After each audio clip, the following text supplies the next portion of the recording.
What's up, everybody? Welcome to the Pick Six Podcast, CBS Sports Daily NFL Podcast. I'm Will Brinson. I'm your host. It is early in the morning, Friday, April 30th, the first round of the NFL Draft 2021 has concluded. A wild ride, and we are. If you're listening, it's probably it's the same day either way, right? It's Friday, but if you're watching with us on YouTube.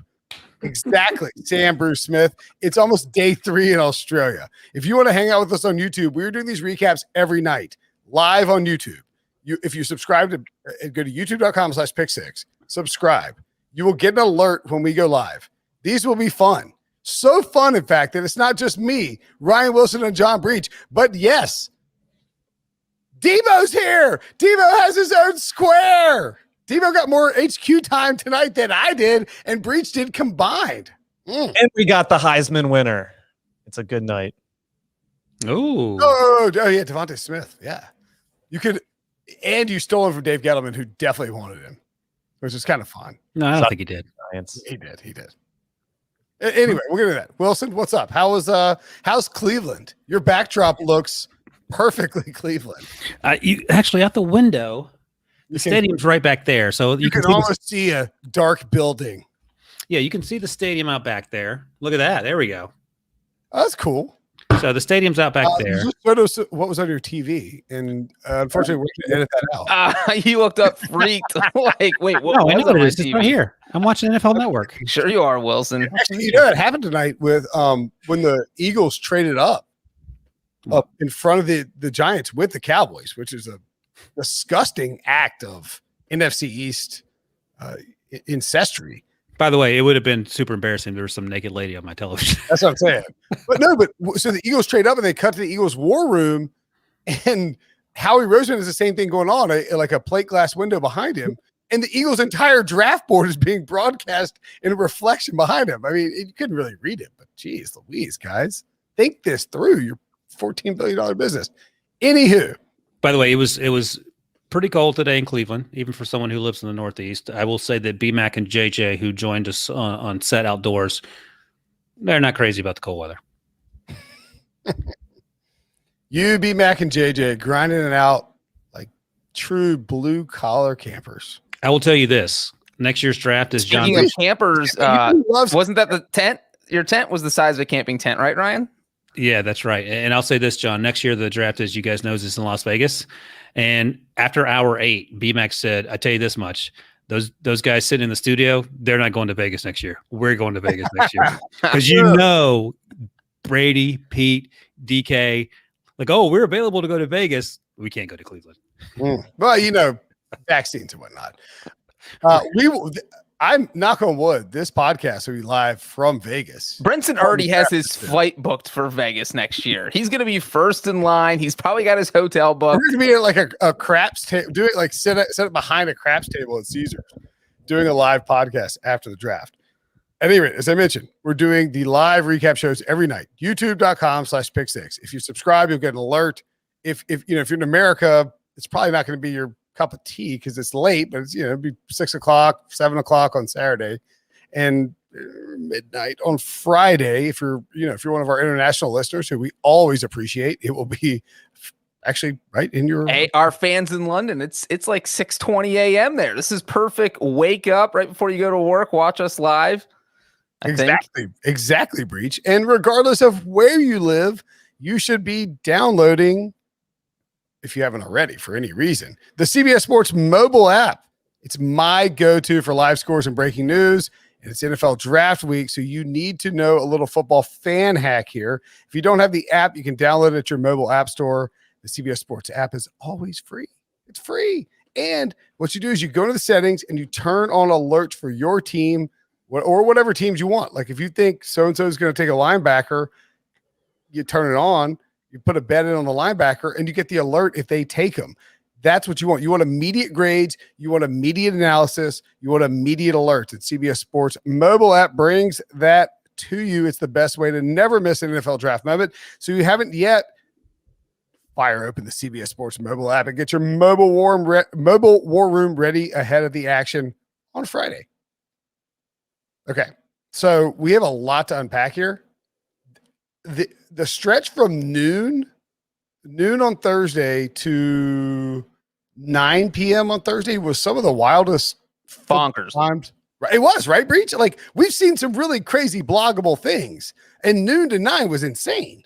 Like nonstop, because look, the morning started. So Thursday morning, there's just this absolutely ridiculous report that the 49ers offer the 3rd overall pick to the Packers for Aaron Rodgers. And like when that started to surface, it was like, it came from some local radio show and it's just a bunch of hogwash and nobody believed it. And like, that's just one of those weird rumors you see on draft day. It can't possibly be true.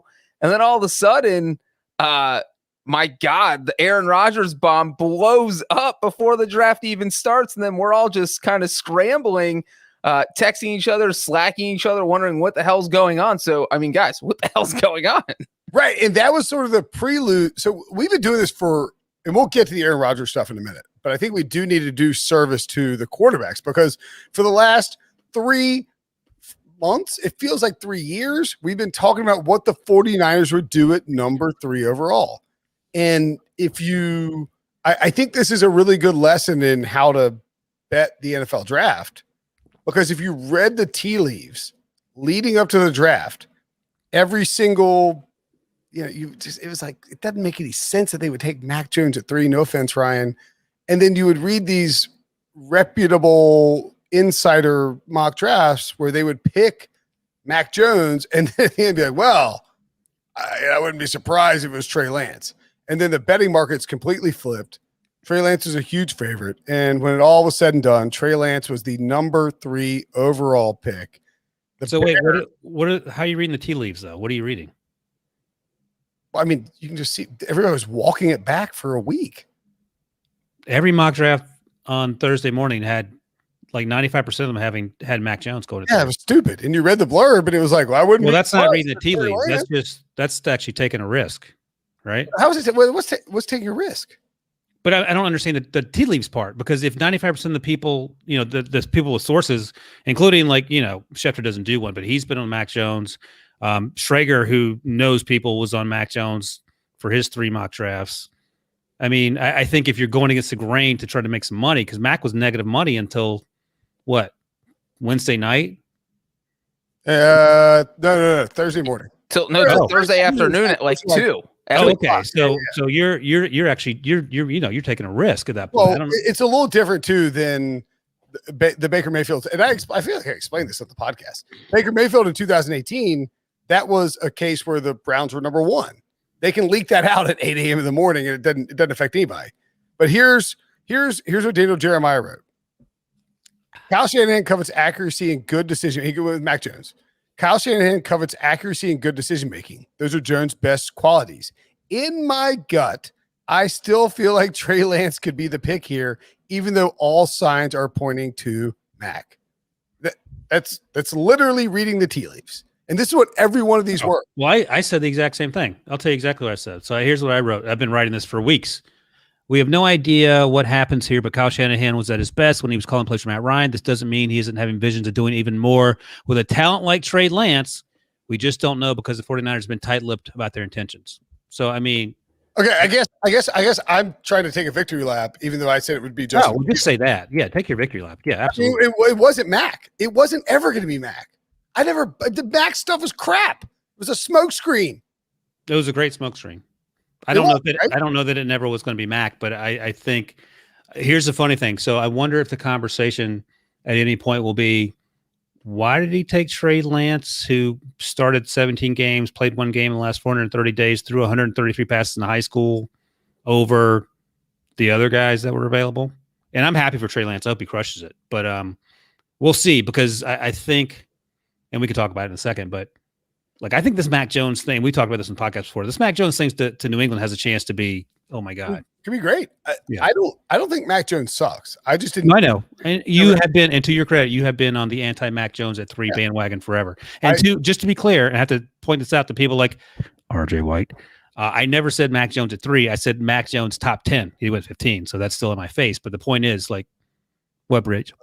And just to be clear, only one of us predicted Trey Lance to the 49ers. on our predictions podcast. But you picked it in the 7th round after they took 6 straight kickers. Let's be honest. They could still get 6 straight kickers. Why did I go all in on Justin Fields instead of just? Because you were going even more against the grain. That's I was going to say, to be fair, real quick. I think this was the first bold predictions podcast we ever did where we all got one right, like ever. Oh, what was mine that I got right? Because I got the 6 quarterbacks. Yours was wrong. 2 running backs would go in the first round, and Brinson's was J.C. Horn would be the first defensive player. Yeah, made a bunch of money on that. All right, look at that. Debo, hold on. Oh, sorry. One thing quickly. How about the social team? If you're listening, I'm calling out people tonight. Oh boy, yeah, boy, let's go. If Wilson is podcasting after midnight, it is Wilson after dark. You get ready for everything. He's ready to kill your soul. How about you put the bold prediction I get right on the Instagram post, not the one I get wrong, so everyone can say that they hate me. That's all I'm asking. But do you mean before the draft? They knew. That's all I'm saying. They knew. You want them to put the bold prediction? They knew which one they put on there. I think what Wilson is saying is they put the boldest of the bold predictions, the one that they has no chance of being correct. Oh, I actually caught flack for mine was the Chargers trade up for Sewell, and people were like, "That's not bold. It's terrible." I'm starting to think that people that leave comments are idiots. That's just me, though. Debo, you are hanging out in the Fort Lauderdale studios. What was your reaction to the number 3 pick? You know, that's a quarterback that the Eagles cannot take once we get to 12 because that was kind of my it was my pipe dream to have another North Dakota State quarterback, you know, bring in Easton Stick and do what the Colts were doing with NC State quarterbacks a couple years ago. But yeah, no, I was rooting for Ryan because he was a good person. Yeah. I mean, you deserve that win after these TikTok haters. So I was rooting for Mac, but after the day, wasn't surprised at all. So my thing, I was only rooting for Mac to fall for my personal financial gain.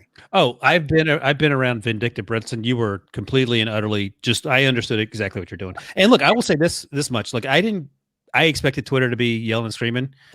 Nah, everyone's cool about it. I do think it is kind of, I mean, this is sort of the draft thing in a nutshell. We spent, how many words and tweets and radio interviews and hours and just slog was spent talking about how Mac Jones would be a bad pick for the 49ers at 3. And maybe it was in the cards, but it didn't happen. The more you talked about it, didn't make sense. Yeah. All right, let me ask you this. Different question. Wilson, do you think that the 49ers were going to take Mac Jones and change their mind anytime in the last week? No, and you know why? I think the tell for me is that when Shanny gave that press conference 3 or 4, 5 days ago, Drew Brees and Lamar Jackson, and he also said this, and you brought this up, I think, on the podcast. Well, I'm just trying to prepare the fans, and they're not going to like this pick. So I think he's just perpetuating the smoke screen because at the end of the day, I don't know why you're smoke screening at 3. I don't know. Maybe the NFL doesn't want you to say that, and I understand that part of it. But that to me, like, he didn't change his mind from that point to this point. I think they've known for a while, and they may have known since Jump Street. Well, and they did say on Thursday after the pick, you know, the coach and general manager usually do an interview after the pick. They said that is who they traded up for. When they made the trade, it was for Trey Lance. There you go.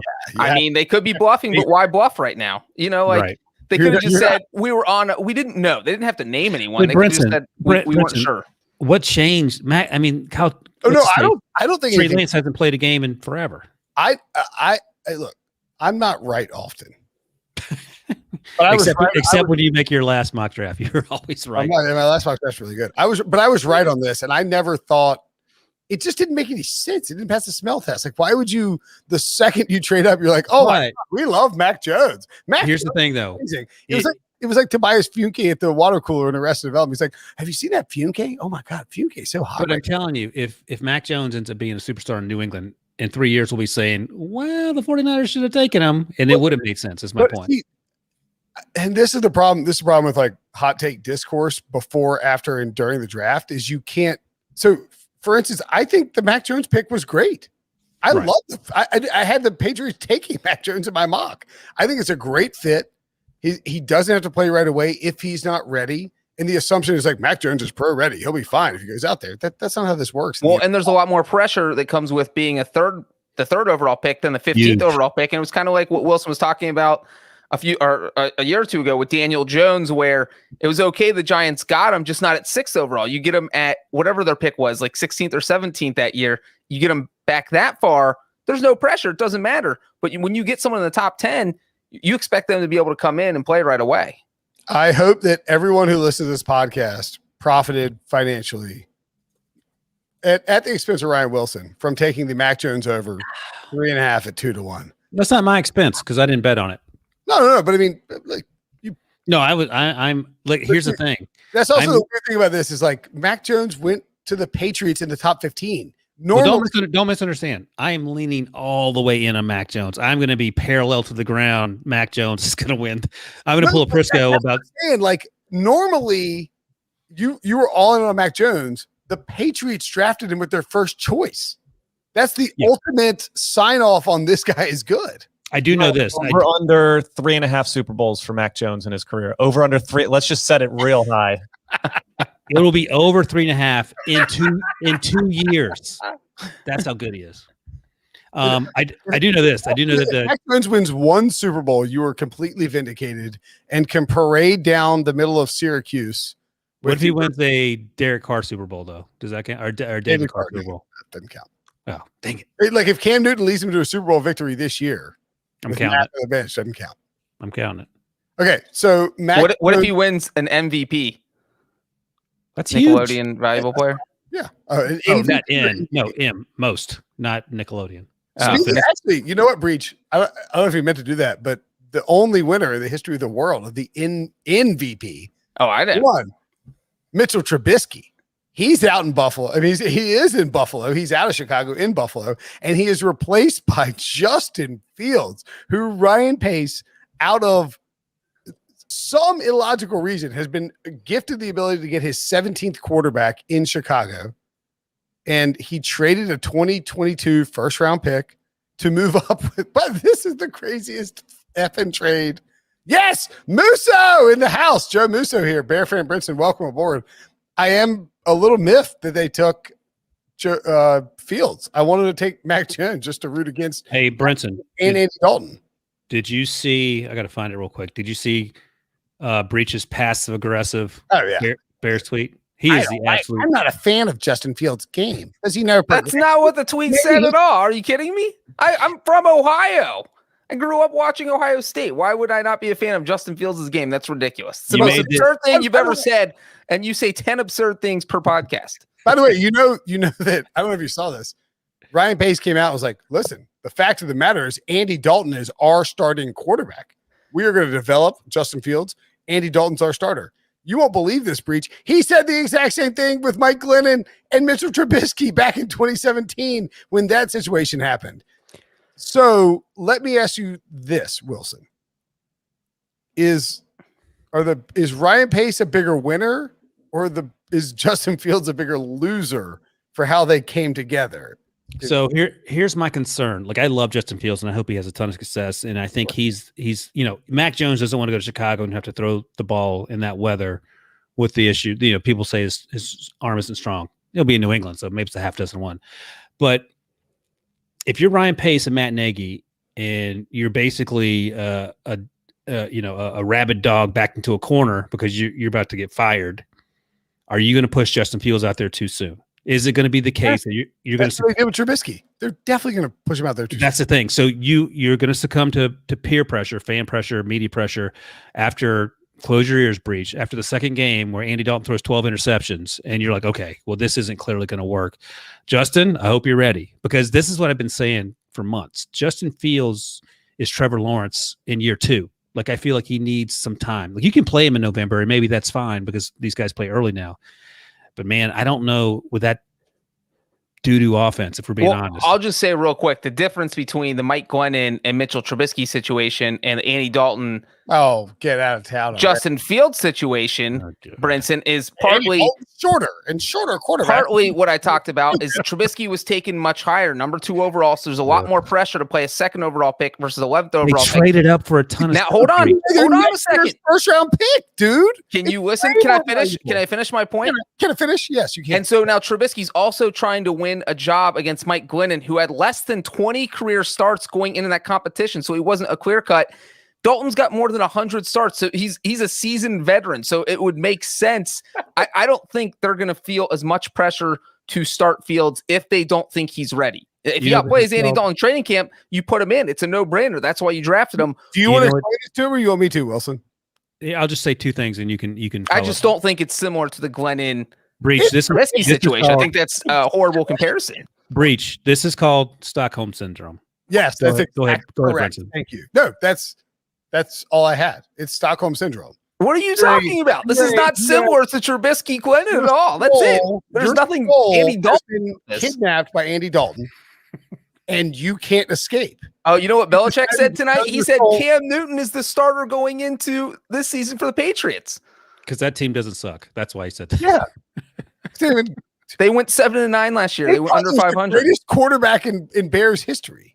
Hold on. Let me ask Breech something. Breech, right now, whatever your better choice is, who wins more games next year, the Patriots or the Bears? The Patriots. All right. Okay. Second bet, Breech. Who starts more games, Andy Dalton or Justin Fields? I thought you were going to say Cam Newton. And I did too. That would be weird. No, we're talking about both teams. I'm going to go. Come on. I'm going to go with. Well, because listen, here's the risk. If you start Justin Fields, if you start Justin Fields, if you start the season with him as your starting quarterback, there's no safety net.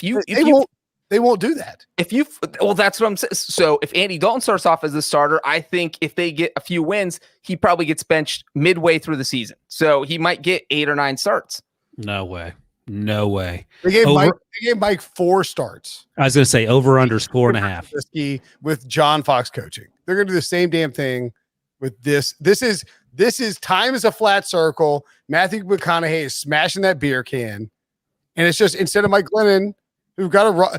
You're lucky. You know what, Breech? You're lucky. If there wasn't a friggin' pandemic going on, Andy Dalton would be weeping at some draft party right now because they drafted Justin Fields after inviting him QB1 to the draft party, like they did to Mike. This regime in Chicago sucks, and they are going to screw this up the same way they screwed the last thing up. But if they found lightning in a bottle, and if Justin Fields is great. If he's Deshaun Watson and you fall ass backwards into Deshaun Watson, the football player, then you can overcome it.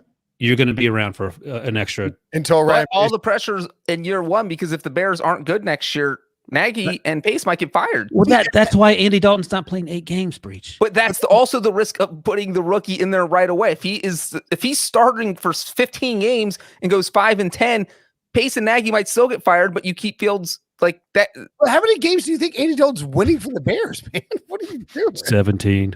What are you talking about? I just said if Fields starts 15, that would imply that Dalton loses the first 2 and then Fields is the starter. Over under 8.5 wins for Andy Dalton as a starter next year if he starts all 17 games. If he starts all 17 games, under 8.5. We've got an entire draft to talk about. We can't spend a podcast on it. Over. That Bear, by the way, Dave Gettleman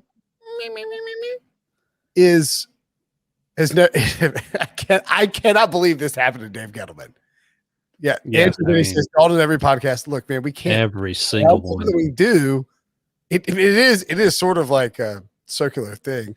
But so Dave Gettleman has never traded back in the first round, and we all like to clown him for it. He's like, I'm not getting fleeced. There's no way I'm getting fleeced. And I cannot believe the Bears gave him a 2022 first round pick. That is going to be top 10. By the way, this reeks of Houston. This is exactly like the Texans. That is going to be a high pick, and Dave Gettleman is going to draft an interior defensive lineman at 5 or a running back. But he didn't do it later in the round. Next year when he has. No, I know, but this is the first time in forever. You know, I would joke last week and the week before that he only takes fat wide receivers too. He didn't. He actually took one that could help Daniel Jones. We'll see, but Well, so let's veer off the quarterback convo for 1 second because I am curious about that trade. Wilson, would you rather have Kadarius Toney and the Bears 2022 first-round pick, which is, by the way, being held up by Andy Dalton, or and Justin Fields? Well, you said. This is Stockholm syndrome. I know it's crazy. So here's how. I'll turn the question on you because this is the concern. Would you rather have Justin Jefferson or Jalen Reagor? Because on paper, both guys look great. Unnecessary dagger at Debo, who's sitting here in the video. But Debo circled back. He circled back and got his guy this time. But my point is that on paper at the time, you're like, oh, it's fine. It'll work out. That was wide receiver 4 and wide receiver 5 last year, I think. Jalen was 4, I think, and then Justin was 5. This year, Devontae was 3, which we all pretty much figured. And then anybody could have been 4. There were a bunch of different names. I like Kadarius Toney a lot. Sure. But if Devontae Smith has Devontae Smith, no doubt. But like that Bears first round pick could be top 5.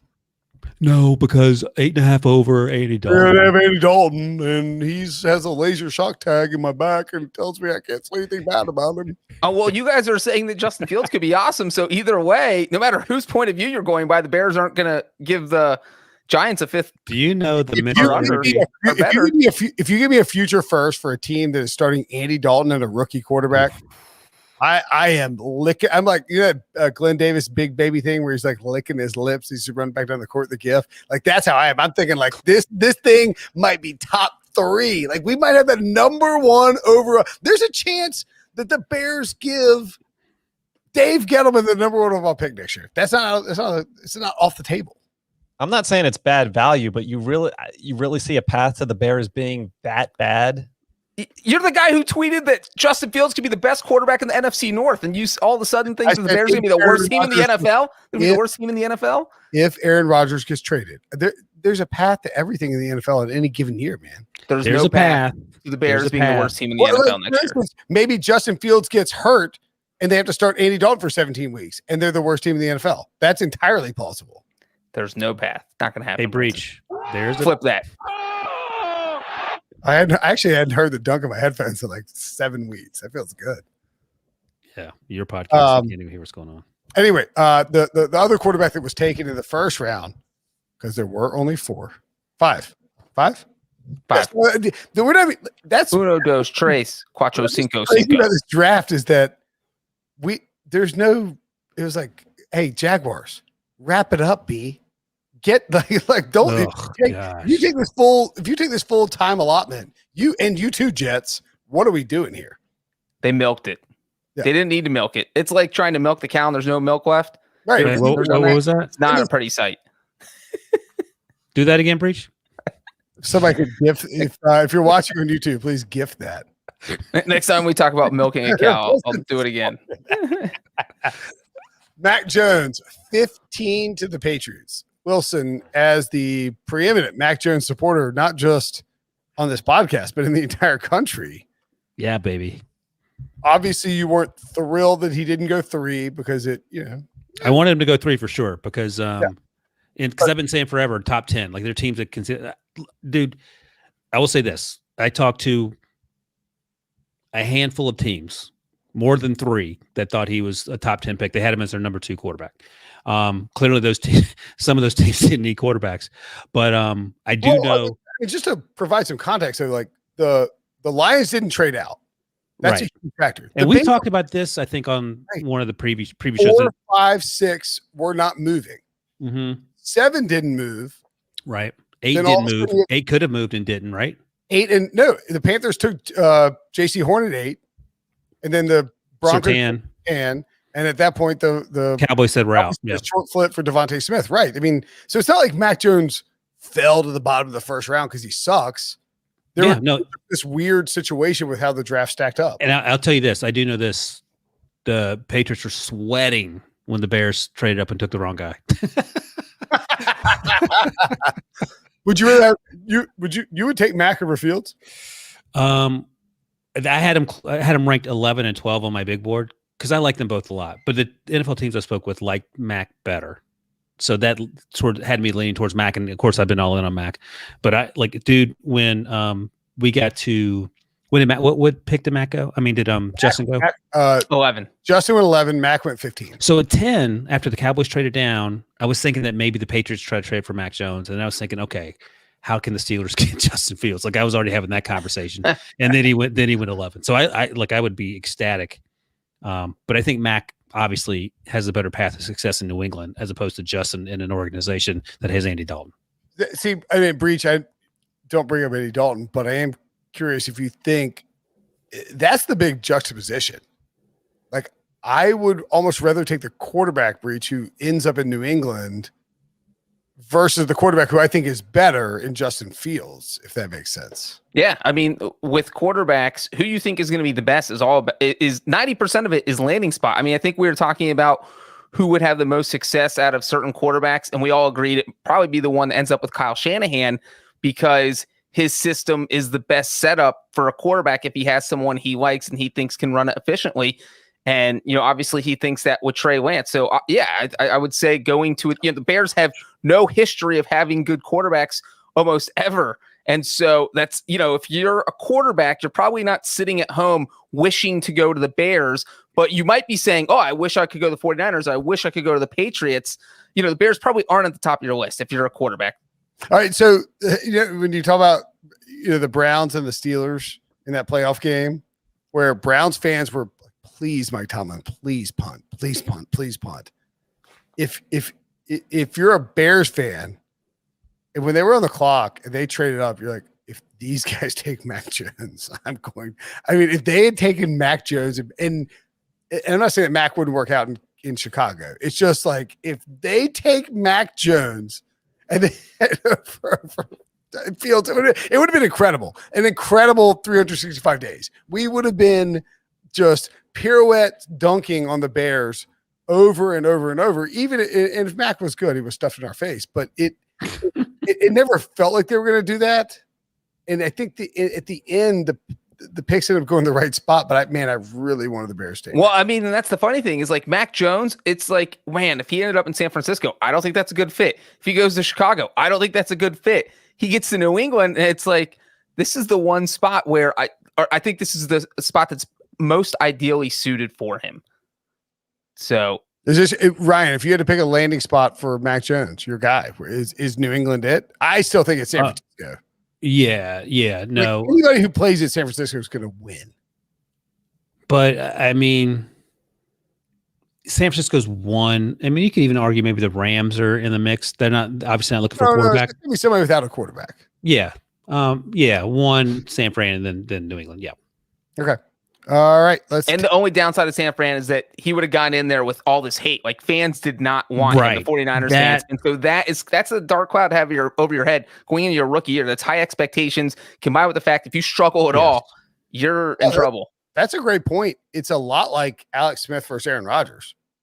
They took Alex Smith over Aaron Rodgers. But the issue, I mean, that's a fantastic example of going to the right place, too. If you're Aaron Rodgers, you don't play right away. And San Fran had, if you look at the record, had an incredibly crappy run until Harbaugh got there. And they jammed Alex Smith in there. They were like, hey, go win. That's right. Yeah. And to Breech's point, they didn't give up 3 first-round picks to take Alex Smith. They were there. And I think that's exactly right. So there's less pressure on Trey Lance because he's not Mac Jones. But that conversation is going to change quickly if he struggles. That's just the reality of it. Someone pointed out on Twitter, I can't remember who it was, and maybe I'll say it to you. It's like if Aaron Rodgers demanded a trade to San Francisco. This is great. And then when he got there, he's like, JK, I'm out. I'm retiring. You should have drafted me at 1 and walked away. That would be the ultimate FU. So what will happen with Aaron Rodgers? We'll talk about that plus more draft talk after the break. All right, so we talked quarterbacks. I mean, it was the storyline. I don't know that it could have unfolded any crazier. Like, Lance is the guy that was unexpected. He goes 3. The Bears trade up for Justin Fields. And then the Patriots just land Mac Jones. But there are also lots of other players in the draft. We're not even going to spend a second talking about Trevor Lawrence and Zach Wilson because they were as expected. I don't even know that talking about Kyle Pitts is worth anything, right, Ryan? Or even, Breech, we'll go Jamar Chase. Yeah, let's let Breech talk about this guy. Are you happy about the Bengals taking Jamar Chase over Penei Sewell? Well, I will just say real quick, I was on Team Penei Sewell, but I was 51-49. I would have been happy with either guy. Jamar Chase is such an explosive receiver. And now all of a sudden you look at the Bengals skill players, you're talking about Tyler Boyd, T. Higgins, Joe Mixon, Jamar Chase. Like, that is a pretty stacked lineup. And again, the defense, it needs to improve. But if you can score points, you can stay in games, and hopefully you can eventually win these close games the Bengals haven't been able to win. So I am completely fine with this pick. And, part of it, like, I see the grade right now as a B+. If the Bengals also pick up an offensive lineman in the second round, because that was the whole thing. If you get Jamar Chase, you need to get a good offensive lineman in the second round. So if they get someone like Tevin Jenkins, who probably won't last until the Bengals pick, but if you were to, it's boom. Then the Jamar Chase pick is even better because you got who else you wanted. So yeah, I'm fine with this pick, and I think he'll be good for the Bengals. I wouldn't worry too much about the grade. If you scroll through our entire draft tracker, Pete Briscoe has it's C's and A. There's no. It's not. What's 24? What's that? What's 24? What do you give the Steelers? Thank you, Debo. C. Yeah. Get out of here. Wait. I don't like picking backs in the first round. Good hold on. Let me come later. Let me gotta stop see you. Ryan. Hold on. Just listen for a second. He was yanking off. Okay, fine. I don't want you to steal my thunder. And if you weren't, then you can say whatever you're going to say. So he gives the Steelers a C for taking Najee Harris. But the Jaguars get a C+ for Travis Etienne when they have needs at offensive line, defensive line, cornerback, and safety, edge rusher, linebacker, and they have a ton of picks in the second and third round. Did you hear what Urban Meyer said after the draft? What? He took the wrong job? No. Somebody's like, all right, so like, what do you love about Travis Etienne? He goes, well, we really see James Robinson and Carlos Hyde as our 1 and 2 guys. And then Etienne's going to be our third down back. So I'm sorry, like, either you're lying or you're stupid or both. What is it? You use a 25th overall pick on a third down back. What are you doing? How's it a C+ over a C? Yeah.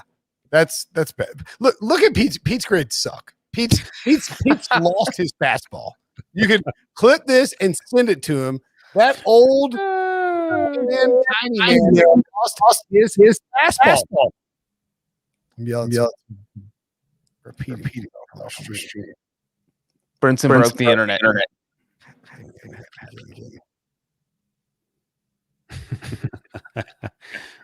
right. So, what did you think of what the Dolphins did, Ryan, with Jalen Waddle and then another Jalen Phillips, who Brinson thinks will never find success because of that brief retirement?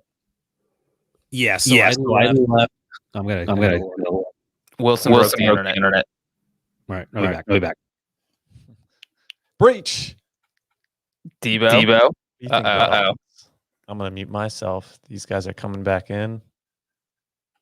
Echo chamber. You just gotta keep talking about Andy Dalton. Keep talking about Andy Dalton. Am I echoing? Might be me. What's funny about the Dolphins is they had the same exact situation as the Bengals, where I think a lot of Dolphins fans were kind of hoping they would take Penei Sewell because you still have him available.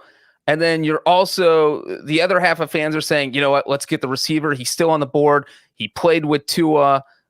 Tua looked a little shaky throwing the ball last year. So if we bring in somebody he's familiar with, this could totally revamp the offense. And boom, what they do?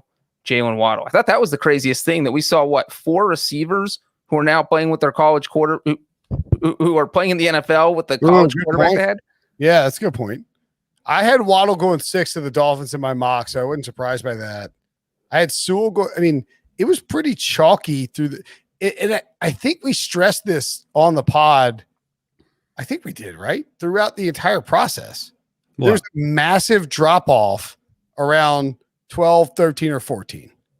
And it happened. That's why the Jets traded up for Elijah Vera Tucker. You knew that after that, it took a massive dip. And there was going to be craziness everywhere around. So I don't know what my exact point there was, Wilson, because we were diving back into the stream or what Breech was talking about. But I assume he likes Jamar Chase. And the Bengals are going to pick up a lineman in the second round. Be fine. Well, maybe, and we talked about this with Breech on the last podcast. You're taking wide receiver 1 and offensive line 6 or 7 as opposed to Penei Sewell, offensive lineman 1, and wide receiver 6 or 7. So we'll see. I don't hate. I mean, Jamar Chase is hard to pass up. I get all that, and if Joe Burrow's happy on crutches, then more power to him.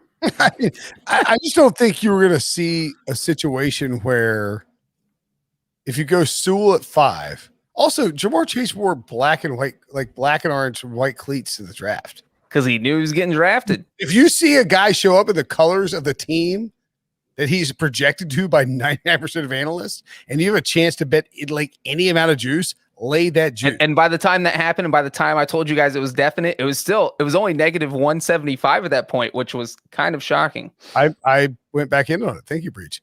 The guys who are still available at offensive line: Tevin Jenkins, Liam Eichenberg or Eichenberg from Notre Dame, Sam Cosmi, Dylan Radins, who's Trey Lance's old left tackle, are the top guys. And then Walker Little, some more guys you can throw in there. If you look at those guys and you compare them with the available wide receiver, Elijah Moore, Terrence Marshall, who has terrible medicals. No, he just has a knee. Aaron Rodgers, Josh Palmer, Rondell Moore, De'Ami Brown. I think the Bengals did the right thing here. I mean, looking at the available receivers, getting Penei Sewell and Elijah Moore, that would be a pretty nice tandem.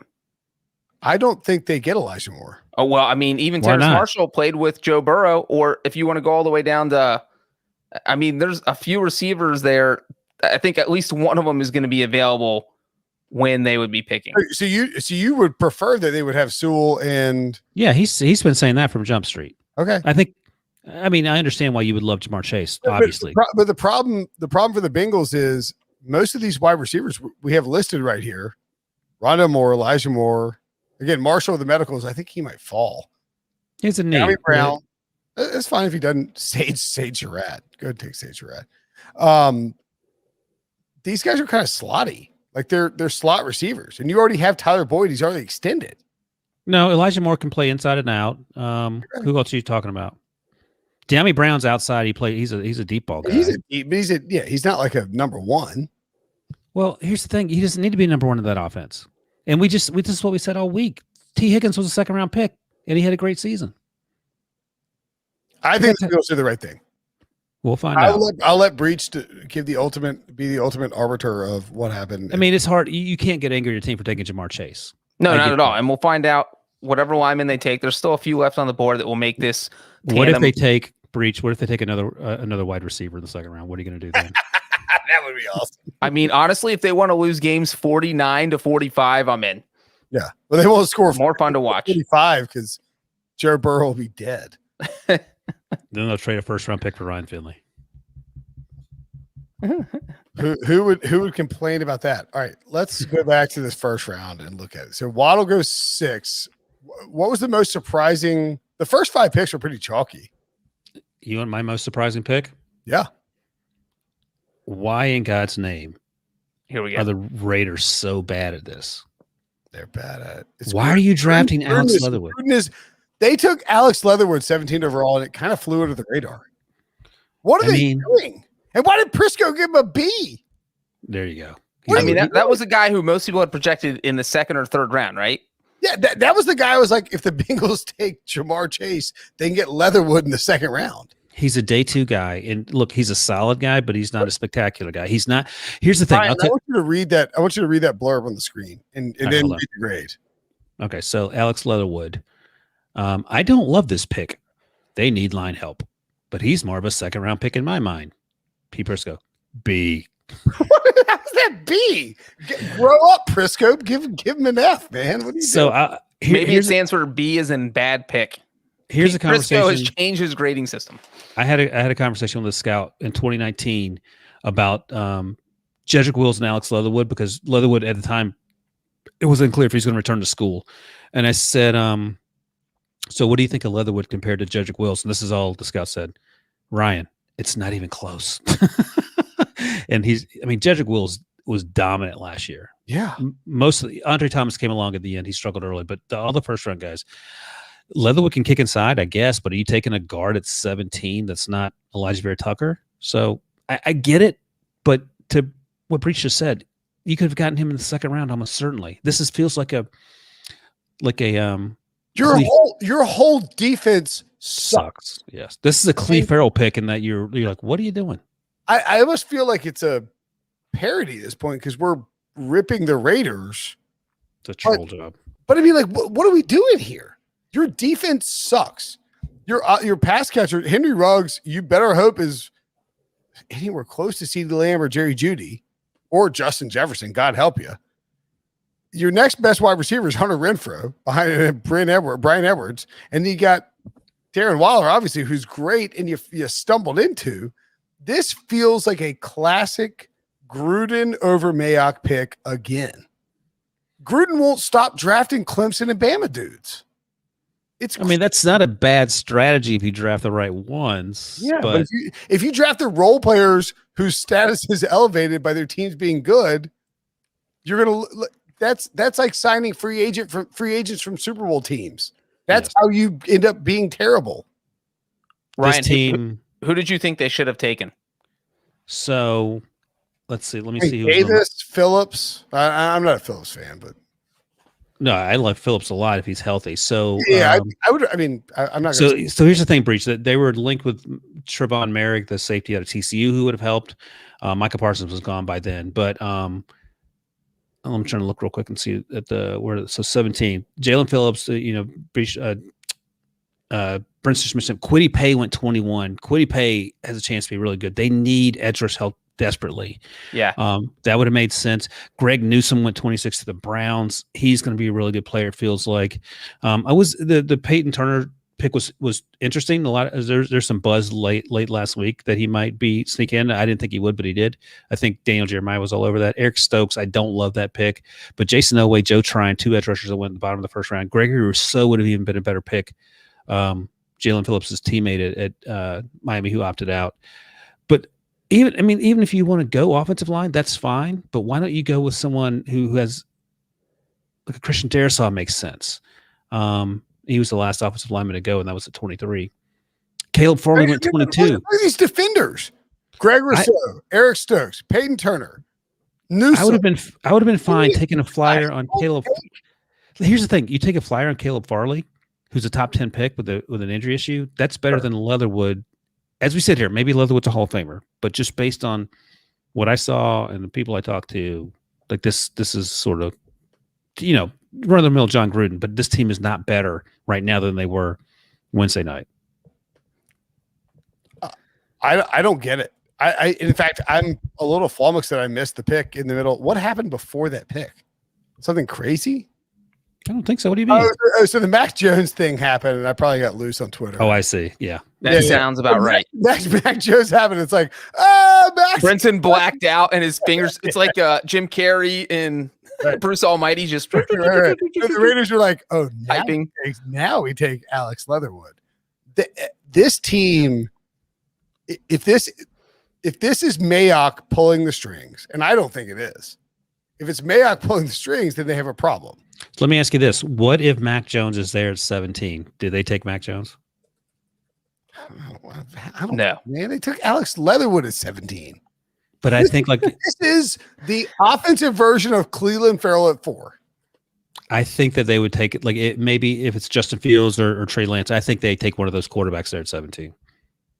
They have drafted. And that's a better pick than Alex Leatherwood. No offense to Alex Leatherwood. By my metrics, they have drafted. My metrics. Wins over Brinson. They have drafted 8 in the last 3 drafts. No, last 3 drafts. Or 2 in a first round. 8 Clemson and Alabama players. And they are, by all accounts, the worst Clemson and Alabamers you can draft. By the way, it's Henry Ruggs, Tanner Muse, John Simpson, Cleveland Farrell, Josh Jacobs, Hunter Renfrow, and Alex Leatherwood. Like, what are you doing? What the hell are you doing? Why are you grabbing at Clemson and Bama scraps? What is happening here? This is insane. And I feel horrible because I feel like we always pick on the Raiders, and then they'll turn the season around. They looked good last year toward the end, or toward the beginning, toward the middle, and we're like, all right, we're gonna stop picking on the Raiders. The Raiders are doing good things, and then boom, we get to the draft, and here we are again. The vicious circle of life of us picking on the Raiders starts all over. Sorry, Raiders fans.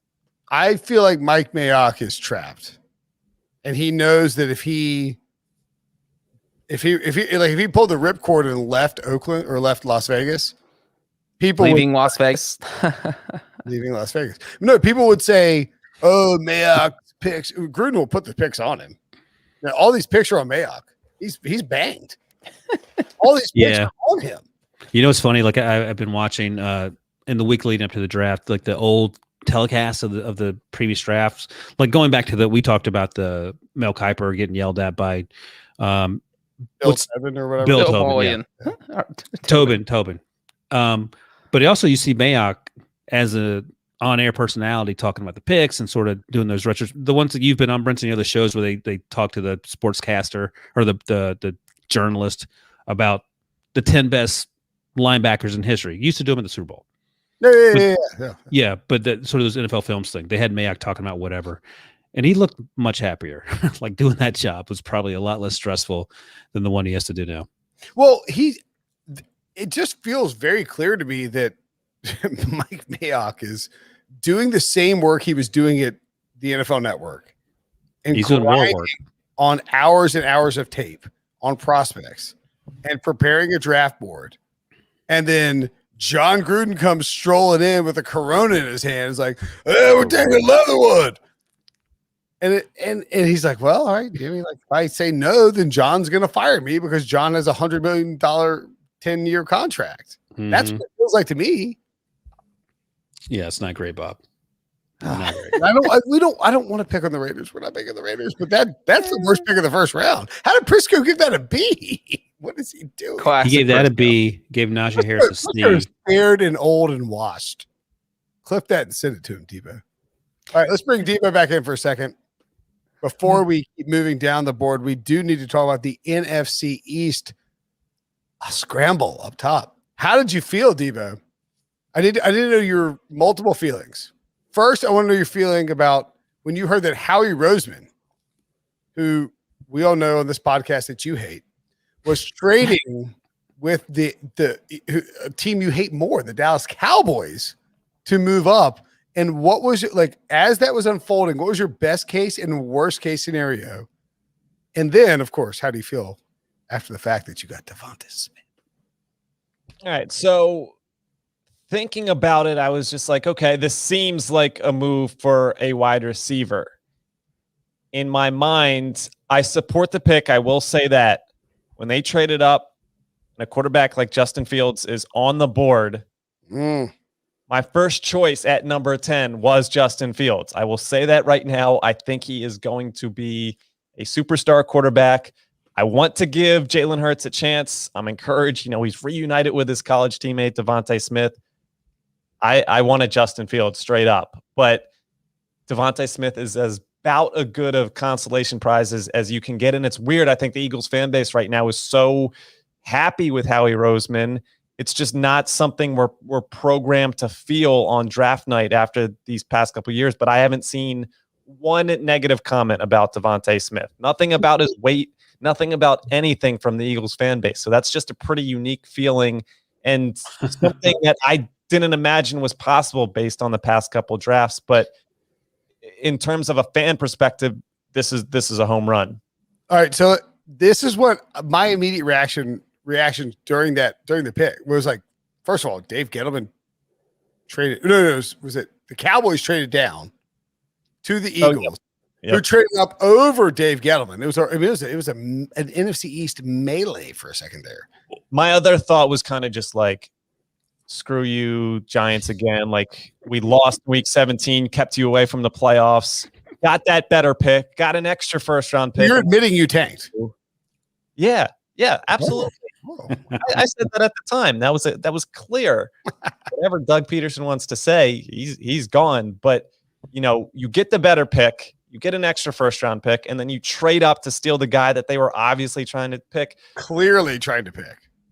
The value, yeah, they get an extra first-round pick, but absolutely I'm taking. Like, Kadarius Toney was my worst-case scenario, and I thought that was going to be the guy that they were relegated to at 12, and it could have been if they didn't get that trade up. So thank you. I'm saying this one time maybe in my life. Thank you to the Cowboys for agreeing to that deal, because who knows? We could have some pitchforks out for Howie Roseman if Devontae went 11 to the Giants, and then it's just Howie taking Toney at 12.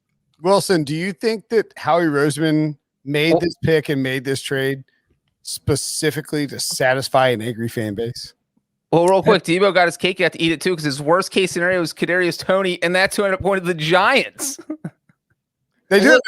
That Bears first round pick could be really good. I mean, that could be a really good pick. Like that Bears first round pick could end up being. I don't know if you know who the next best edge rushers are in the 2022 class, Wilson. But I'll tell you Sunday. Would have to do this stupid mock draft. I mean, like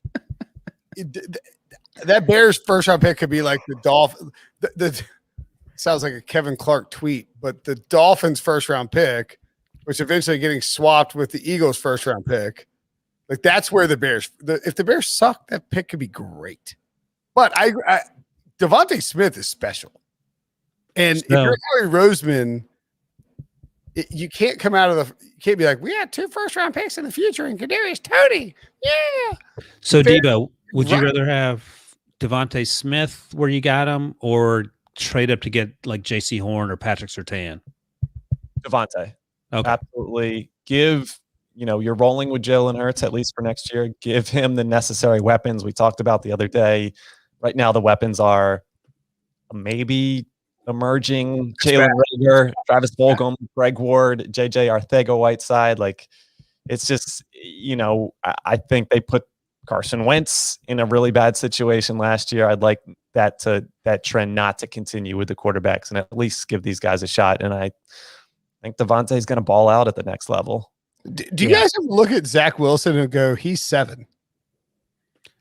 Years old.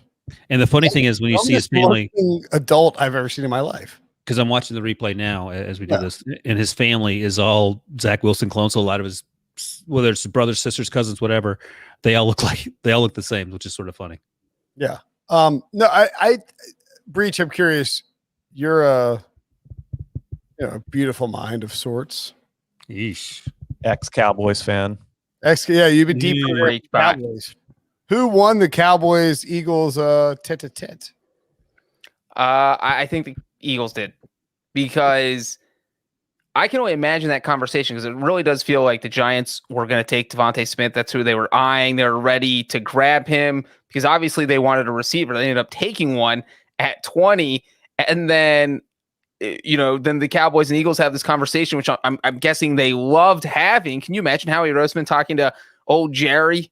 Brinson, do your Jerry impression, saying, I still understand why you don't like saddles and stuff. Like, what are we doing here? And then Howie saying, I'm going to give you 4 saddles if you switch spots with me, and I'm going to take Devontae Smith. Yeah, you don't understand the Pythagorean theorem of the. And by the way, there were concerns about Micah Parsons' maturity issues and Micah Parsons' issues in terms of being laser focused on football. And look, I'm happy for all these guys getting drafted, even like Alex Leatherwood and Raiders fans. But these are the things that some teams are saying. So they didn't get a sure thing in J.C. Horn or Patrick Surtain, which I think they wanted Patrick Surtain. Micah Parsons, again, if he's focused, that's a fantastic pick. But if he's not, and Devontae Smith, it's Devontae Smith, then you're just like, okay, didn't work out. Yeah, I give the Eagles the slight edge right now. Of the 3 teams in the NFC East that made picks and moved around in that little melee that I mentioned, I think the Eagles were the best getting Devontae Smith. He's a freaking Heisman winner, and he can take short stuff deep. That's perfect for Jalen Hurts. For the Cowboys, it's like, man, Sean Lee just retired, and that sucks. And you didn't pick up the 5th-year option on Leighton Vander Esch, but that's on you. You messed up and didn't get linebackers right, and now you still need a cornerback and a safety. I know. And an edge rusher. They got smoked by the Panthers and the Broncos. They should have traded up with the Lions and taken a cornerback grab Yeah, Horn. but they need those picks to fill out all the other friggin' needs they have. Yeah, and actually, I think the Cowboys should have taken Rashawn Slater. I was going to Their say offensive line is getting old. They could have stayed put. That's right. Just stay put, take Rashawn Slater, and move on. And the Micah Parsons thing at 12 to me is not good. No, Again, it could be. It could be. It could be fine. He's got a bunch of red flags. Not a bunch. There's some questions. But I mean, if he's Devin White, you're okay with it. He ain't Devin White. Well, dude, I mean, on the field, he ain't Devin White. I don't, I'm not like rah-rah Penn State, like all alum, like go team in the NFL. He ain't Devin White. He's like the best player I've seen in college. Right. Yeah. Listen, Are you going to get Micah Parsons Cowboy jersey? He is. Nope. Oh my God! What if we get him that for Christmas for being our producer? What do you guys think? Okay, moving along. It's a yes. The number 24 pick overall. By the way, does anyone bring a conversation to a stop quicker than Breech? No. Well, I'm trying to move this thing along by being tactful, unlike Wilson, who just says, I'm grumpy and I'm sleepy, and if you guys don't keep moving, I'm quitting and getting off the podcast and talking to somebody else on a podcast that's not CBS's. I actually had a 3-pick stretch where I called the picks correctly. Caleb Farley, Christian Darrisaw, and Najee Harris. Najee Harris, not that impressive because 98% of mocks had Najee Harris going to the Steelers. It felt like a smokescreen, Wilson, and they still took him. No, the funny thing about Steelers picks is everyone knows them the week before, and they always take them. It's like that's the easy, and they're always picking in the 20s. They don't care. No, they don't care. That's right. So let me see. Darrisaw, where did he go? I want to see if I got it right. Farley went 22 to the Titans. And Farley went 22. I had Farley going 28. Sorry, dang it. And I had Darrisaw going 20. He went 20. 23 to the Vikings, who traded down. Farley feels a lot like Jeffrey Simmons in the sense that yes, that's a good call. They're rolling the dice on a top 5 talent who had major injuries, except like Simmons had just torn his ACL. His ACL, right. In the draft process. Farley has multiple back surgeries. And I think Danny and Brady both talked about this in HQ. Like back injuries are a different animal. Like that's not an ACL. Right. ACLs, you know the progression to getting back to full health. Backs are problematic potentially forever. I heard this quote in the last 2 weeks, and it's a great quote. It's like, do you know anybody who ever said, I used to have a bad back? Right. Exactly. Like, no, if you have a bad back, you have a bad back. No one has a good back. The Colts, by the way, took Kwity Paye at 21. The Browns coming to get Greg Newsome. Oh, we already touched on Travis Etienne. So annoying. Which of these late round picks, Wilson, do you like the most from 20 to 32? All right, 20. Let's see. Kadarius Toney. I like the fact that they got that. They're going to get the number 1 overall pick next year, but we'll see how that. I love Kwity Paye at 21. We just talked about Caleb Farley and the potential concerns there. Greg Newsome is an interesting pick because real quick on the Titans. I'm just gonna be real quick. Yeah, sorry to interrupt you, Wilson. But it's weird to see them take a risk that big. Because like you guys just said, it's a back injury. If it's bad enough, he doesn't play. And he had tore his ACL in 2017. If these injuries are bad enough and he's not on the field in 2021, all of a sudden you whiffed on 2 straight first-round picks. Isaiah Wilson played like 3 snaps for them. And they have the Corey Davis 5th-year option. So, I mean, you're getting into a disastrous area. You're getting into monocle scrutiny, like we're scrutinizing your territory. And by the way, 3 edge rushers went off the board in the last 3 picks that could have gone to Tennessee, a team that had 19 total sacks last year. And by the way, Gregory Rousseau had 15.5 sacks in 2019 before he opted out. So you're taking a double risk on an injury guy and also Bud Dupree coming off an ACL, and he should be okay, but he still needs help. So I like the Greg Newsome pick because Denzel Ward, it's been okay. He's been up and down. I think injury's been an issue there. We know that Greedy Williams had injury issues. And the other pick that I like a lot, and we'll see if it helps, quote unquote, is Rashad Bateman going to the Ravens. Like I think that could be could be interesting because he's a really good player, had a much better 2019 than 2020. And if he bounces back. If you like read Pete Prisco's grades in a row. So this is his grade for Rashad Bateman. I know they need help at receiver, but there are better options down the line. This is great for Peyton Turner, the next pick. I know they need edge help, but there are better options. Oh no! It's literally the same grade. Like, well, the funny thing is, Pete went to bed and like had a script just typing in. He's asleep. He's just asleep at the wheel. Well, Hassel was calling him out live on set for typing. He's like, "I'm doing my grades," so he was just typing out the same stuff. I'm here to defend Pete Prisco. Oh, no breaks on the FFT special. He very much needed to go to the bathroom. You know his age. We don't have to say it. Man, a kidney stone. He's a 65-year-old man with a kidney stone. You bring a cup. You got to bring a cup in that situation. I'm messing with Pete. Pete is. I've done these. I've done these draft shows with Pete, and Wilson has too. And Debo obviously has too. Pete grinds hard. It's fun to F with him, but he works hard. And he's just like, I'm just trying to throw a grade at somebody and get them out of my face. So right. He's actually writing and that's why he's not dropping F-bombs. So I've got somewhere in my office up there. I have a signed F card. We used to hold up the grades. The Bills took EJ Manuel and Pete gave the Bills an F. Right. I was like, Prisco, I'm so hold this, sign this. Here's a little, just before the draft, we told Prisco, like, be a little careful. Shout out to our guy, Gary Parrish, on the Eye on College Basketball podcast, does college basketball coverage for us. This past NBA draft, he gave a player that the Knicks selected, Emmanuel Quickley, a D+. That made its way to Quickley, and he printed it out, put it in his locker, the grade. So I don't think Pete did dip below a C. So I think he was a little nervous about, he says it doesn't bother him, but anybody using this as bulletin board material, I think would bother Pete. Yeah. And don't forget, Debo, that Minka Fitzpatrick was on the show with him, or maybe it was just with BMAC and Cam Hayward after Pete didn't put him in his top one. He didn't want that smoke. He didn't want that. He didn't want that drip. Does drip work there?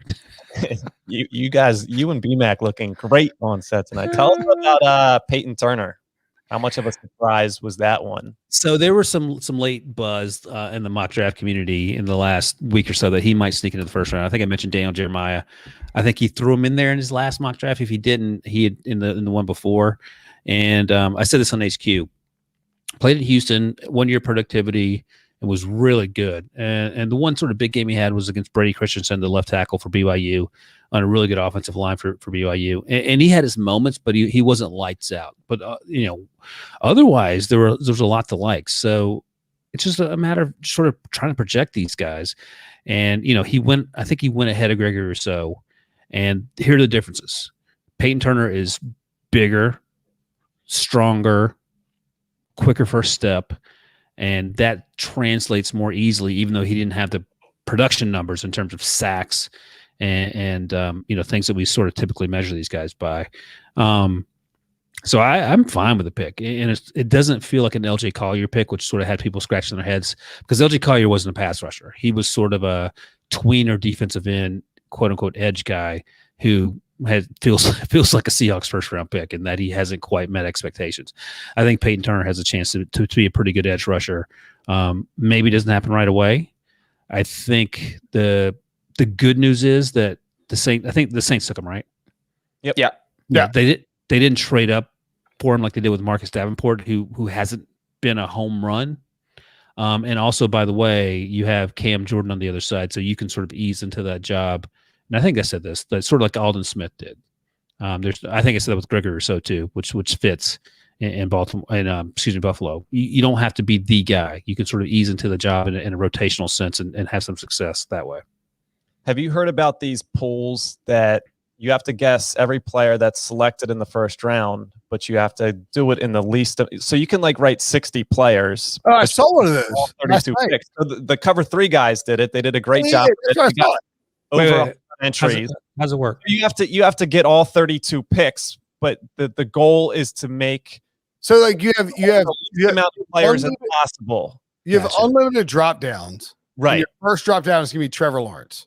Right. And your second drop down is Zach Lawrence. And your third is you just go through the quarterbacks will be drafted. So, you want to make it in as least amount of picks possible. But if one of your guys that's not on your list, it gets drafted in the first round, you're out. So Peyton Turner was the guy that crushed almost everybody's. Only 7 people in this cover 3 pool had Peyton Turner right away. I mean, you get to the 29th pick, but but there were people tweeting. Somebody, it was either Rap Sheet or Schefter tweeted about Peyton Turner right before the draft. Schefter did. It was like he might sneak into the first round. Well, I'll say this: DJ's been talking about him for at least 2 weeks. So, day before, great, but DJ's been on to him. So, credit to him for. I mean, look, DJ's the best at what he does. I thought it was crazy though to see him being taken by the Saints because the Saints had a wild roller coaster ride of a day. I mean, a couple hours before the draft, there's speculation they might trade into the top 10.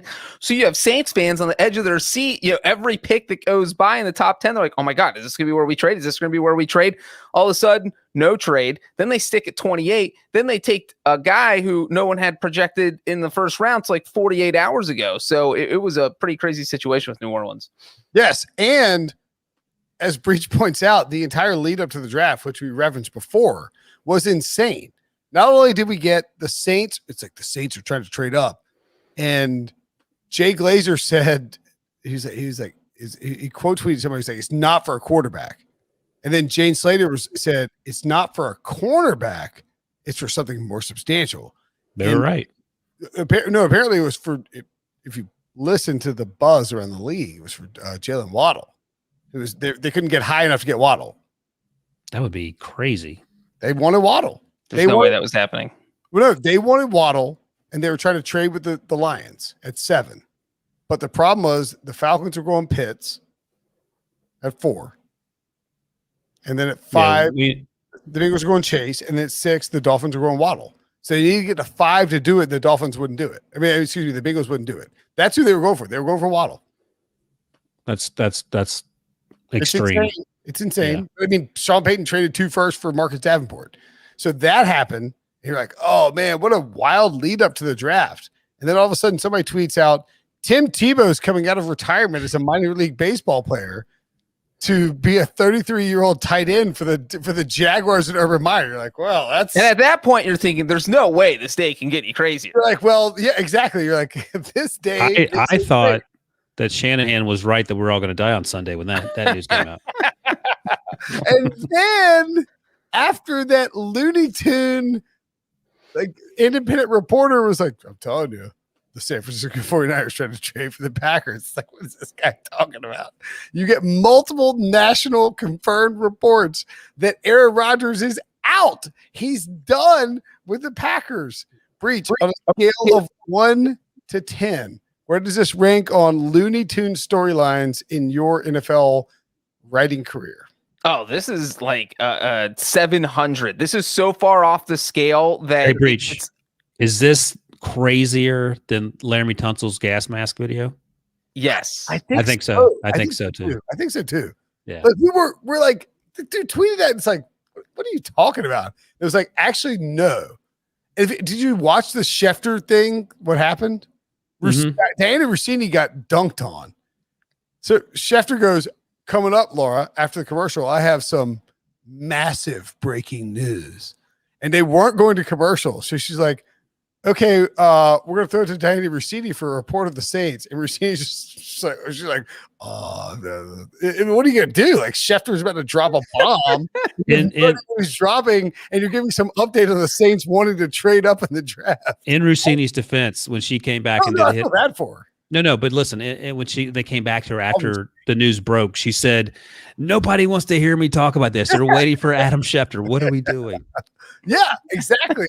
And they come back from commercial, and there were tweets from everyone on set at that NFL Live thing. And by the way, that's a pretty baller move to squat for a commercial break on he knew. Yeah, but you got to know nobody else has it.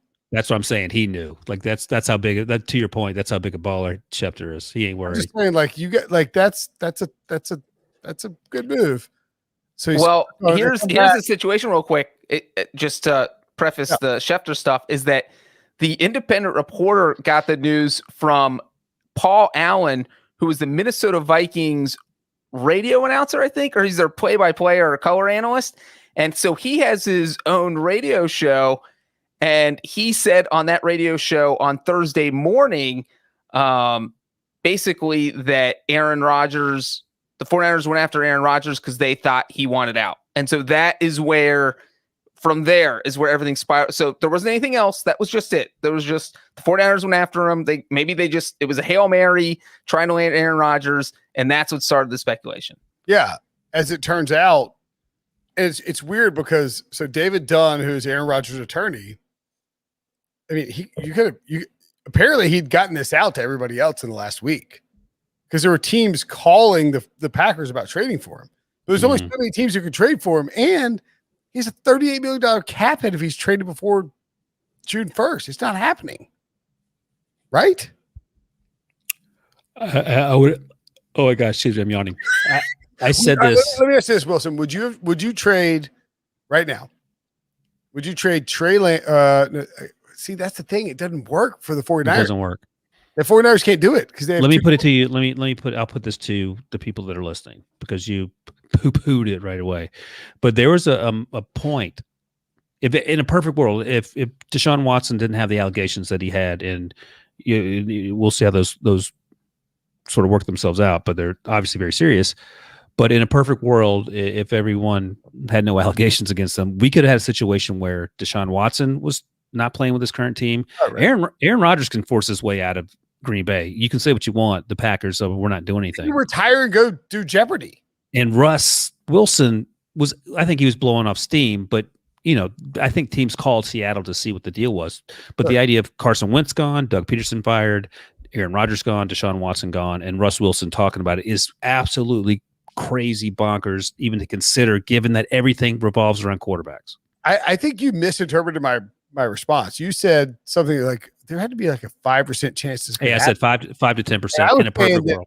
No, I was saying you're right. It's even crazier than that. There was no way this should have, like, this is if you told me that Carson Wentz was at the Colts, Jared Goff was at the Lions. Oh, right. Stafford. Yes. Stafford's with the Rams. Aaron Rodgers is with Team X. And Deshaun Watson is at his house on week 1 of 2021. And you said, how much will you bet on this? It's 7,000 to 1. Not $1. I'm not betting on that. That's the stupidest thing you've ever said. Like, what are you talking about? Those events cannot come together at the same time to happen. And yet, we're not that far off. Here we are. And Brinson, you mentioned Team X. Mike Florio reported that the 3 teams that Rodgers would like to be traded to, his wish list, the 49ers, the Broncos, and the Raiders. And obviously the Packers don't want to trade them into the NFC because if you're going to ship them off, you don't want to see them again. It's like the Patriots and Tom Brady. You send them to the other conference. You see them once every 4 years, maybe a little more than that now. They're the 17th game, but you don't see them often. And then Rodgers' request was to be on the West Coast in case he's hosting Jeopardy because his fiance lives on the West Coast, because he wants to be in LA where there's more entertainment opportunities. I'm sorry, I know I've asked you this. Who's his fiance again? Shailene Woodley. Oh, right. Okay. Is she in Game of Thrones? She is not in Game of Thrones. She's in the Divergent series. Yeah, Pete was spitting some game on everything that Shailene's been in, and we were like, Pete, what are you? I creepy old man. He's been doing his research. Hey, Pete, no one wants to sit in your leather chair for a draft weekend. Yikes! Would you sit in Roger Goodell's leather chair? No, I didn't. No. No. This is man cave leather chair. This guy's down there just farting up a storm in this leather chair. You're gonna sit in Roger Goodell's fart chair? What are we doing? With his medium t-shirt on. They literally shipped that from his house and brought it to Cleveland and made people sit in it. And like, a fan sit in it. It's like, my God. Been in his house for 10 years. What are you doing? Like, you just got vaxxed. Now you need more vax, unfortunately. The only way that could have been like weirder is if it would have been like the toilet seat from Roger Goodell's house, because it was pretty weird to have everyone sit in his chair. You could sit in my chair. By the way, when Breech thinks something's weird, it is way weird. When I suggest it's weird And then Breech is like, no, it's real weird. It's weird. And then it's weird. One more thing on the Rodgers, though. The Packers general manager was asked tonight, real late at night. Hey, like, could you pronounce the Packers general manager's name? Goody Kunst. What? Goody Kunst. Just just happened? Look at Debo. What is Debo's it? cracking. That's close. Yeah. It's not even What I close. said. How is it? I'm sorry, what was it? Goody Kunst. All right. Anyway, so what did he say? Now I'm never going to know his name properly. It's like Brian Gutekunst. Honey Badger. Yeah, that's what I said. It's something like that. Go ahead. What did he say? He said, we're not going to trade Aaron Rodgers. That was just a blanket statement. This And is a then- family show, Breech. He also said, he's our quarterback. He's our leader. We've been working through this for a little while now. I think it may take some time, but he's the guy that kind of makes this thing go, and he gives us the best chance to win, and we're going towards that end. How about And- you call him whoa. Goody Booty? How about that? I like All right, that I'll better. call him Goody Booty. All right. And he did say that he actually talked to Aaron Rodgers on Thursday, but he did not offer any specifics of the conversation. Hey, Breech, let me ask you this. What do you think the conversation was when whoever the front office executive was who flew to California to talk to Aaron Rodgers? How do you think that went? Well, I think that Aaron Rodgers slammed the door and said, where's LaFleur? Where's Goody Booty? Like, I'm not talking to you, man. Don't send the low-level guys. Flew a random Green Bay resident out there. He's like, I actually am an owner. I'm just, Yeah, I don't know. Yeah, This is just a crazy situation because, Brinson, you mentioned the cap hit. It's you got to do a post-June 1st trade, and even then, it's still So as I understand it, here's what happened: is that so Rodgers' contract after 2021, he's very cuttable. you his- ain't cutting him. Well, not now. No. After 2021, the Packers can get rid of him at any time and move on to Jordan Love if they so desired. that's after- Aaron Rodgers' problem, though. He wants No, no, security. Just hear me out. After they draft Jordan Love, Aaron Rodgers is pretty cool about it, right? Goes through the whole season, Publicly. wins the MVP, takes in the NFC Championship game, and then he's done. He's like, all right, listen, I think I've set the record straight. I'm not playing ball on this. We're not playing on the same field. I want an extension. I want guaranteed money past next year. And the Packers are like, and then Trey Wingo's reported they told him they trade him. So basically, the whole next 3 years of Goody Buddy denied that. Who did? Goody Buddy. Goody Buddy. He denied that they told Rodgers they would trade him. The Packers do not want to give Aaron Rodgers a bigger dead cap or cap hit in the future over the next 3 years because they are worried that if he falls off a cliff, they won't be able to move on. And Aaron Rodgers is taking the stance of, F you, I just won the MVP at 37 years old. This is an old man Joe Flacco move. You have to pay me now. And when Go ahead. that's what's happening. Here's my thing. Structure. He wants an extension. They're telling him no, and he's telling him to F off, and they're both mad at each other. Yeah, I think here's the thing. And Breech, actually, I'm curious what you think about this. The deepest wide receiver class in human history last year, they draft 0 wide receivers. They signed 0 undrafted free agents. Breech, they had an opportunity to draft a wide receiver. Your name Will Fuller. I will come through this. No, I'm not going to. Breech, they had a chance to draft a wide receiver, and they took a cornerback. And this is after they knew full well that Aaron Rodgers was angry about being disrespected, at least in his mind. Do you think the fact that they took a cornerback is a subtle message or a not so subtle message to Aaron Rodgers that it's our way, not your way? Actually, I think it's fascinating to think about it in terms of, were they planning to take a receiver until Rodgers blew everything up, and then they were like, well, F that, he's gone. Let's just go the way we were going to go originally. Oh, I wanted them to take a quarterback. I mean, that would have been hilarious. Another quarterback. F you, Aaron. We're like, you're done here. But here's the problem is that the board fell perfectly for the Packers to take a wide receiver. You had Rondale Moore. You had Elijah Moore. Just take a cornerback. Take a wide receiver. Don't take a cornerback. Take a wide receiver. If you are Aaron Rodgers and you're a first ballot slam dunk Hall of Fame quarterback, right? The team that drafted you, the team that you grew up playing with, that you had to fight through this whole Brett Favre crap with, is now treating you the same way they treated Brett Favre. And ultimately, they're right about Brett Favre, but you got to be a little miffed about how this all went down if you're Aaron Rodgers. Yes, I agree. Well, and apparently, there's a report that he thought the 49ers trade was going to get done. So that probably didn't help much. So it is just, I don't see how they fix it. That's the thing, this does not seem salvageable. And so I can't imagine him showing up at OTAs or mini camp. Breech, is the Jeopardy thing a game of chicken to try and convince? Here's the thing. And Brady. Oh, you think he's going to quit playing? Come on. Brady Quinn said this, I think, on HQ during the first round. He wasn't that good. Like, he's smart, but he's not that engaging as a talk show host. Jeopardy. But that's not, does Brady watch Jeopardy every day? Like, you don't want the MVP last year. He's not walking away from football. Hold on. I want to hear Breech's Breech's explanation for Andy Dalton of Jeopardy host. Go ahead.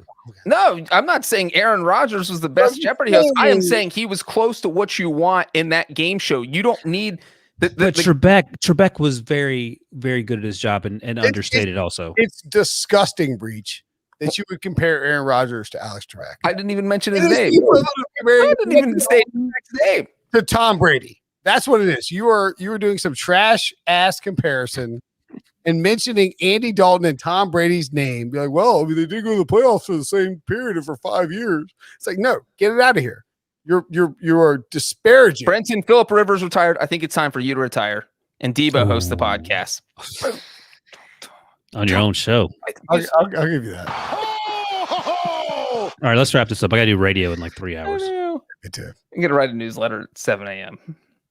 Great video appearance for you tonight. Appreciate it. What's your winner, Will? What is my winner, Diva? What is your winner, Ryan?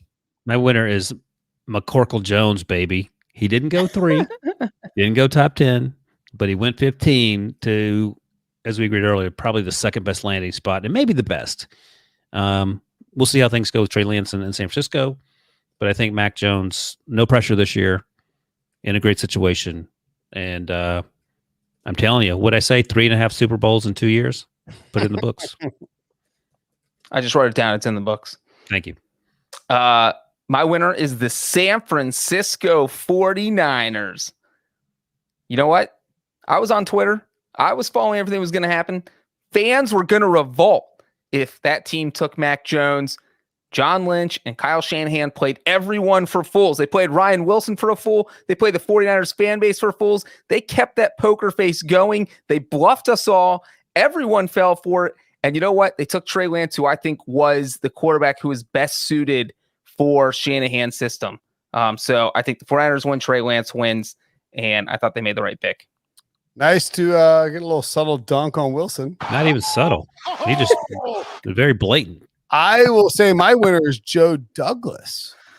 Not only did he, unless he got played by Kyle Shanahan, which he might have, but he got Zach Wilson, and then he traded back up right as the offensive line drop-off was about to happen and grabbed Elijah Vera Tucker, who can play left tackle, left guard, right guard, play all over the place. You come back up and grab a guy who's multiple on the offensive line. You improve your offensive line. You have Mekhi Becton there already. Joe Douglas is the guy who gets the offensive line. If Zach Wilson is the guy, I'm not going to say the Jets are back. I think the Jets are good. Debo, who's your winner? Oh my God! Wait a second. Hold on. Wait a second. Is this they're good in the same sense you had them going to the playoffs last year? Good or not quite that good? I never said that.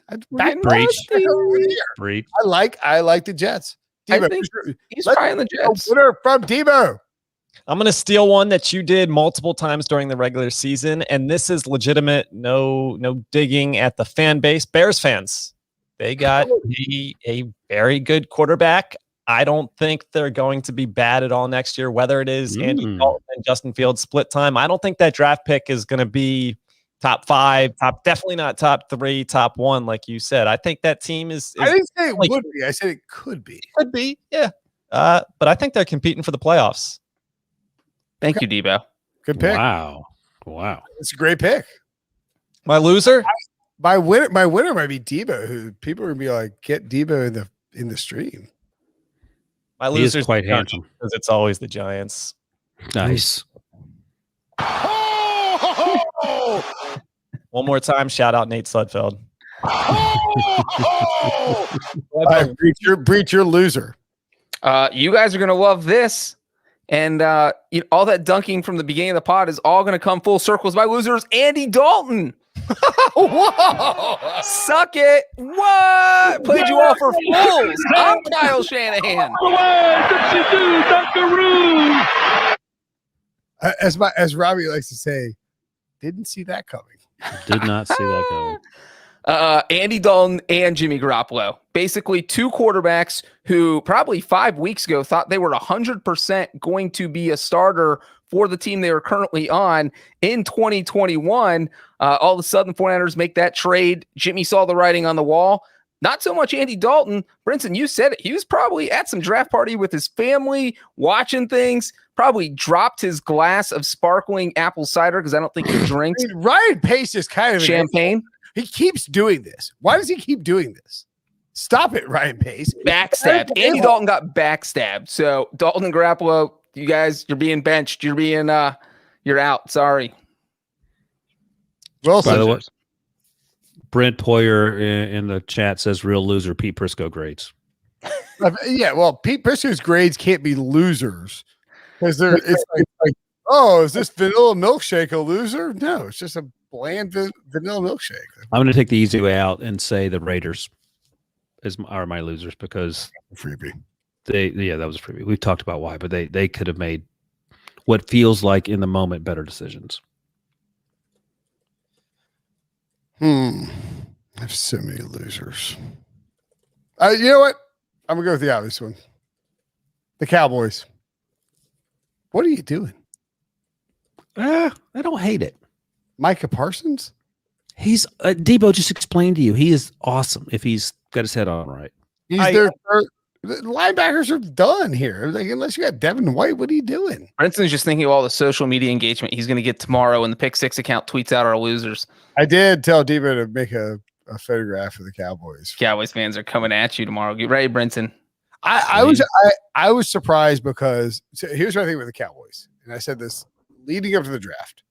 If you look at their first round picks, they suck at everything except offensive line, and they smash offensive line. Tyron Smith, Travis Frederick, Zach Martin. And you're telling me that Rashawn Slater and Elijah Vera Tucker are sitting right there, and they can't help you more down the line as you're trying to build this offense with Zeke Elliott and Dak Prescott, and then taking it deep with Amari Cooper. Either Amari Cooper or Michael Gallup are out, but add in CeeDee Lamb. I mean, it doesn't make any sense. Like, your defense sucks, no doubt, but maybe lean into what you're good at. I didn't like it. Real quick, who wins the NFC East? That's our ongoing thing. One more answer. I feel better than ever about my Washington bet. Yeah, I like Washington.